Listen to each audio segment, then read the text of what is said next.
నమస్తే అండి. Welcome to my channel. ఈరోజు వీడియోలో కార్తీక మాసంలో వచ్చే కృష్ణపక్ష ఉత్పన్న ఏకాదశి గురించి పూర్తి వివరాలు చెబుతాను. ఈ ఏకాదశి ఎప్పుడు? పూజను ఎలా చేయాలి? ఎలాంటి దీపాలు పెట్టాలి? ఏ నైవేద్యాలు పెట్టాలి?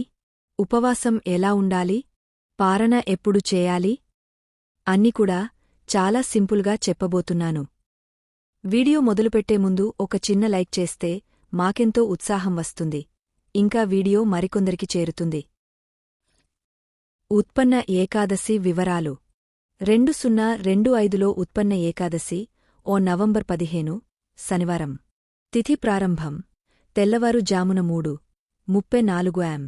తిథి ముగింపు నవంబర్ 16 తెల్లవారు జామున ఉదయం 4:06 శనివారం రోజున ఏకాదశి రావడం చాలా శుభం. శని దోషాలు తగ్గా విష్ణు ఆశీర్వాదం ఎక్కువగా లభిస్తాయి. పూజ ఎప్పుడు చేయాలి? ఉదయం టైమింగ్స్. బ్రహ్మముహూర్తం 4:00 am ఉదయం 5 గంటలు చాలా శుభం. చేయలేకపోతే ఉదయం 7:34 ఉదయం 8:27 సాయంత్రం టైమింగ్స్. సాయంత్రం 5:20 రాత్రి 8:15 ఈ 3 టైమింగ్స్లో ఏదైనా ఒకటిలో పూజ చేసుకోవచ్చు. పూజ ఎలా చేయాలి? Simple steps. ముందు స్నానం చేసి ఇల్లు శుభ్రం చేసుకోండి.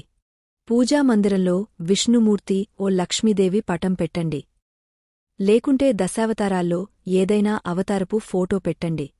స్వామివారికి పువ్వులు, తులసి మాలలు పెట్టి అందంగా అలంకరించండి. మొదట వినాయకుడికి పూజ చేసి తరువాత విష్ణుమూర్తికి పూజ ప్రారంభించండి.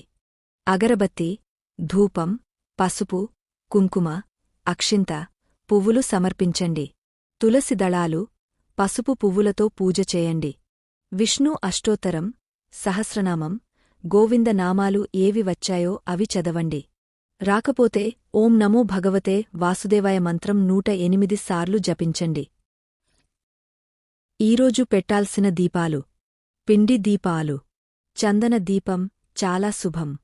ఉసిరికాయ దీపం కార్తీక మాసంలో ప్రత్యేకం. నువ్వుల నూనెతో దీపం శని దోషాల నివారణకు. ఎన్ని పెట్టాలి? 2, 3, 5, 7, 9, 11 మీకు వీలైతే ఏ సంఖ్యలో అయినా. చందన దీపం ఎలా చేయాలి? బియ్యపు పిండి, బెల్లం, చందన పౌడర్, నెయ్యి, కొద్దిగా పాలు బాగా ముద్దలా కలపండి. ప్రమిదలా ఆకారం చేసి వెలిగించండి. ఇది వెలిగస్తే మన కష్టాలు తొలగ శుభ ఫలితాలు లభిస్తాయి. ఉపవాసం ఎలా ఉండాలి? ఏకాదశి రోజున బియ్యం తినకూడదు. ఉదయం నుండి రాత్రి వరకు ఉపవాసం. పాలు, పండ్లు, నీరు తీసుకోవచ్చు. సాయంత్రం కూడా స్వామివారికి పూజ చేసుకోవాలి. రాత్రి జాగరణ చేయగలిగితే మంచిది. లేకపోతే కనీసం 12 గంటల వరకు జపం చేయండి. పారణ ఎప్పుడు? నవంబర్ 16 ద్వాదశి రోజు. ఉదయం 10 am 11 am మధ్య ఉపవాసాన్ని విరమించాలి. ముందుగా దేవాలయంలో దీపదానం, స్వయంపాక దానం ఏదైనా చేసి తిరిగి ఇంటికి వచ్చి స్వామివారి తీసుకుని పారణ చేయాలి. ఈరోజు చేయాల్సిన శుభకార్యాలు. తులసి మొక్క ఇంటికి తీసుకురావడం. దానం చేయడం. నాన్వెజ్ తినకూడదు. బ్రహ్మచర్యం పాటించాలి. చిన్నపిల్లలను ఏమాత్రం కొట్టకూడదు. జుట్టు కట్ చేయడం, గోర్లు తీయడం చేయకూడదు. ఏకాదశి పుట్టిన కథ సింపుల్గా. విష్ణుమూర్తి యోగనిద్రలో ఉన్నప్పుడు మోర అనే రాక్షసుడు దాడి చేయడానికి వస్తాడు. ఆ టైంలో విష్ణు శరీరం నుండి ఒక దివ్య శక్తి పుట్టింది. ఆమె ఆ రాక్షసుని సంహరించింది. విష్ణువు లేచినప్పుడు ఆమెకు ఏకాదశి అని పేరు పెట్టి ఆశీర్వాదం ఇచ్చారు.